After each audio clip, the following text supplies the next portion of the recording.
नमस्कार। साहित्य तक के बुक कैफ़े के एक दिन एक किताब में मैं जयप्रकाश पांडे आपका स्वागत करता हूं और आज मैं संजय शेफर्ड की पुस्तक एक स्याह फिरदौस लव लाइफ और नॉस्टैल्जिया के साथ उपस्थित हूं।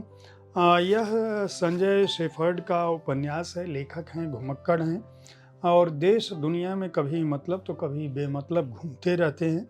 यह उनके परिचय में लिखा है। और घूमना शौकिया तौर पे शुरू किए थे, लेकिन धीरे धीरे यह उनका जुनून बन गया। गोरखपुर में पैदा हुए, नवोदय विद्यालय में शिक्षा प्राप्त की। शुरुआती मास कम्युनिकेशन में बैचलर और मास्टर की डिग्री करने के बाद कुछ समय तक बालाजी टेलीफिल्म, रेडियो मिर्ची और बीबीसी ट्रैवल के साथ जुड़े रहे। पहला उपन्यास उनका जिंदगी जीरो माइल प्रकाशित हुआ था पिछले साल और इस साल उनकी यह पुस्तक आई है एक स्याह फिरदौस।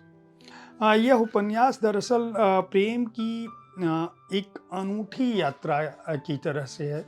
आज का जो युवा है वह प्रेम के जिस तरह के भावों से गुजरता है या जो भी संवेदनशील मन है उसके लिए प्रेम क्या है, प्रेम का परिदृश्य क्या है, उसके जीवन में लड़कियां किस तरह से आती हैं और लड़कियां किस तरह से अपने प्रेमी के साथ जीवन बिताना चाहती हैं, उन सब का बिंब वो प्रस्तुत करते हैं। और इस उपन्यास में जो नायक है, नायक एक लेखक है और जो समर्पण है इस उपन्यास का उसकी कुछ वानगी मैं रखता हूँ कि संजय शेफर्ड कहते हैं कि दुनिया भर की उन तमाम लड़कियों के लिए जिन्होंने प्रेम किया, संघर्ष और चुनौतियों को जिया और अंततः प्रेम में अपनी आज़ादी को चुना।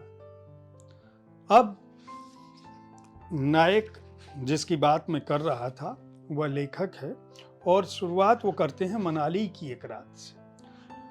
और मनाली की एक रात में इस लेखक को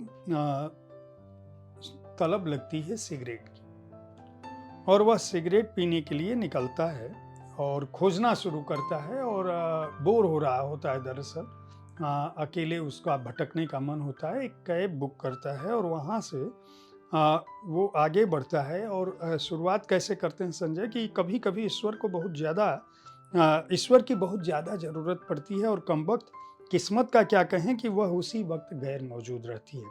ऐसे में सिर्फ और सिर्फ सिगरेट काम आती है। तो वो सिगरेट की तलब के लिए निकलता है और कैब बुक करता है। हड़बड़ी में कैब जो है वो शेयर्ड कैब बुक कर लेता है। आगे जाता है, वो देखता है कि वो जो कार ड्राइवर है वो बहुत उदास है, उससे बातचीत शुरू करता है और फिर उस कैब में एक लड़की आती है शेयर्ड में और कुछ आगे बढ़ती है। लड़की सिगरेट पी रही होती है। बाद में पता चलता है कि यह लड़की तो उसी के शहर की होती है, गोरखपुर में कभी मुलाकात हुई थी और कभी इन दोनों के बीच प्यार हुआ होता है। और उस लड़की का नाम कायरा है।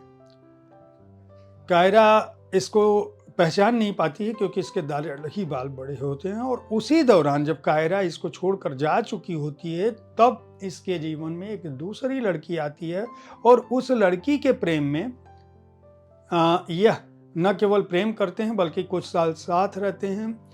एक तरह से लिव इन रिलेशनशिप होती है और जब वो लड़की चली जाती है तो इसका राइटर्स ब्लॉक आ जाता है, यानी ये लिख नहीं पाता है।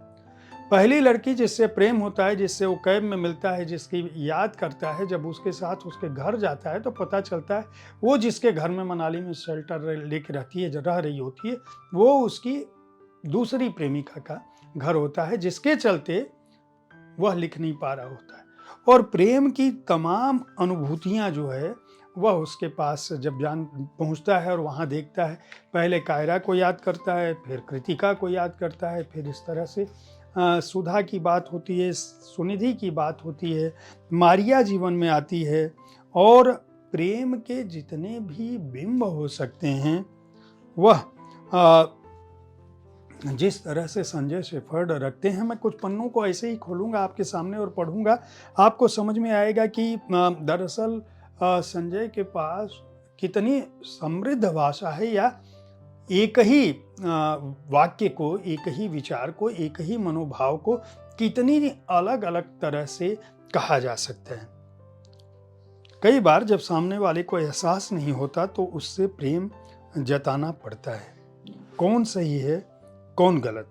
दरअसल बात सही गलत की है नहीं, उस प्रेम की है जो घटित होते होते रह गया। एक जगह वो लिखते हैं, दुनिया प्रेम को प्रेम की निगाह से नहीं, सही और गलत की निगाह से देखती है। एक जगह वो लिखते हैं कि एक तरह से देखा जाए तो कायरा मेरी जिंदगी में आई पहली लड़की थी।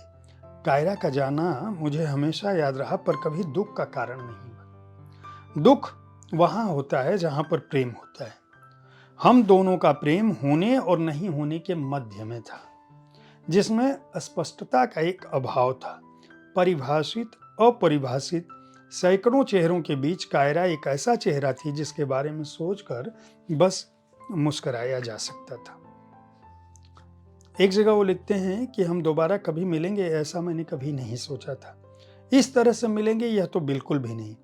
कायरा का प्रेम जितना सहज था, कृतिका का उतना ही कॉम्प्लिकेटेड। मैं कायरा और कृतिका से मिलने के बाद अपने वर्तमान में नहीं रह पाया। अब लेखक के आगे जो जीवन चलता है उसमें, उस मनाली की यात्रा में वह तमाम जीवन के उन अनुभवों से गुजरता है जो उसके जीवन में गुजर रहे होते हैं। जैसे एक जगह वो लिखते हैं, कृतिका ने मेरा नाम उन प्रेमियों में रखा जो सिर्फ आधा अधूरा प्रेम करते हैं, आधा अधूरा जीवन जीते हैं, आधे अधूरे खत लिखते हैं, औने पौने चाहत में अपनी पूरी उम्र गुजार देते हैं। एक हद तक मैं ऐसा था भी। मुझे इस बात का गहरा भ्रम था कि मेरा प्रेम बहती नदी का प्रेम है, किसी ठहरे हुए तालाब का नहीं। मेरा जीवन कभी किसी के लिए नहीं रुका, उस प्रेम के लिए भी नहीं जो सिर्फ मेरा था। शायद मेरे हिस्से में वह महज एक टुकड़ा ही था, लेकिन मेरी आधी अधूरी स्मृतियों ने उस प्रेम के लिए जाने कब कल्पनाओं के साथ मिलकर एक बहुत बड़े कैनवास को तैयार कर लिया था। आप जब इस किताब को पढ़ेंगे तो आपको समझ में आएगा कि दरअसल प्रेम के जितने भी फलक हो सकते हैं, युवा मन में प्रेम के जो कोमल भाव हो सकते हैं, आज के समय में यथार्थ का जो धरातल है और उसके बीच प्रेम किस तरह से आने और जाने के बाद भी स्मृतियों में जीवंत रहता है, यादों में जीवंत रहता है, वह आपके समक्ष प्रस्तुत हो जाएगा। एक जगह जैसे वो लिखते हैं कि सोचकर प्यार नहीं किया जाता, लेकिन प्यार के लिए एक मामूली समझ बहुत जरूरी होती है। उसने सच कहा था, प्रेम का भी अपना एक वक्त होता है, यह उसी वक्त में पूरा होता है जिसमें इसे पूरा होना होता है, लेकिन हर पीछे छूटे हुए प्रेम का आने वाले प्रेम में एक अंश जुड़ता जरूर है। इसीलिए एक ही गलती हर बार करना सच्चे प्रेम की नियति बन जाती है, और प्रेम का अधूरापन कोई अधूरापन नहीं, प्रेम की अपनी सबसे बड़ी विशेषता है। प्रेम चाहे कितना भी गहरा क्यों न हो, एक मोड़ पर जाकर खत्म नहीं तो हमारे जीवन में ही कहीं जाकर खो जाता है। मैंने अपने जीवन में सदैव आधा अधूरा प्रेम किया, और यह राह स्कूल से होकर कॉलेज तक पहुंची। प्रेम के जितने अर्थ हैं, जितने बिंब हैं, हर युवा के जीवन में, हर युवती के जीवन में प्रेमी, प्रेमिका, दोस्त, मित्र, कोमल भाव जिसको हम प्रेम कह सकते हैं, बहुत बार वह आपके लिए अबूझ होता है, बहुत बार आप उसको जानते हैं, बहुत बार उसके खोने पे दुख होता है, बहुत बार खो देने के बाद पता चलता है कि वाकई यह प्रेम था और यह प्रेम की भावना थी जिसको मैं समय रहते नहीं समझ पाया। मारिया, सुधा, सुनिधि, कायरा, कृतिका, इन सब के बहाने जिस तरह का बिंब संजय शेफर्ड रखते हैं, जब भी मैं पन्ना पलट रहा हूँ मुझे लगता है कि मैं कुछ और पढ़ूँ आपके लिए। जैसे उन्होंने लिखा है कि प्रेम जिस शिद्दत से एक दूसरे को जोड़ता है, उसी आवेग से बिखरने का भी साहस बरकरार रखता है। प्रेम का यह सबसे बड़ा गुण है। प्रेम में यह जो महत्वाकांक्षा है ना, प्रेम के आगे आगे चलती है और प्रेम हर बार कहीं पीछे छूट जाता है। हमारा भी प्रेम न जाने कब पीछे छूट गया। कुछ दिन हम साथ चले, लेकिन बिना प्रेम के कब तक। लगा अलग हो जाना चाहिए, अलग हो गए। इस कदम के बाद प्रेम जिस तीव्र वेग से जीवन में घटित हुआ, उसी आवेग से खत्म भी हो जाना था, लेकिन ऐसा नहीं हुआ। तो प्रेम के अलग अलग फलक पर एक बहुत ही महत्वपूर्ण इस उपन्यास के पात्र और उन पात्रों का किसी युवा के जीवन में आना उतना महत्वपूर्ण नहीं है, जितना यह है कि हर युवक और युवती की जिंदगी में इस तरह की घटनाएं घटती हैं, लेकिन क्या संवेदनाओं को, प्रेम के उस फलक को, उन भावनाओं को, उस आत्मीयता को और उस बिलगाव को आप उस दृष्टि से देख पाते हैं जिस तरह से एक स्याह फिरदौस का नायक देखता है, उसकी नायिकाएं देखती हैं। शायद इसीलिए संजय शेफर्ड ने इस पुस्तक को लव लाइफ और नॉस्टैल्जिया करार दिया है। उनको एक बेहतरीन उपन्यास के लिए बधाई दी जानी चाहिए। और अगर आप आधुनिक समय में किसी बेहद ज़हीन और उम्दा कथाकार की कृति को पढ़ना चाहते हैं, तो मैं इस बात की संस्तुति करता हूं कि संजय शेफर्ड की इस पुस्तक को अवश्य खरीद कर पढ़ें। हिंद युग ने इसको प्रकाशित किया है। मूल्य 299 रुपये है और पृष्ठ संख्या है 240। उम्मीद है साहित्य तक का यह एपिसोड आपको पसंद आया होगा। इस कार्यक्रम में आप किस तरह की पुस्तकों की चर्चा चाहते हैं, उसके बारे में अपनी राय से हमें अवश्य अवगत करें।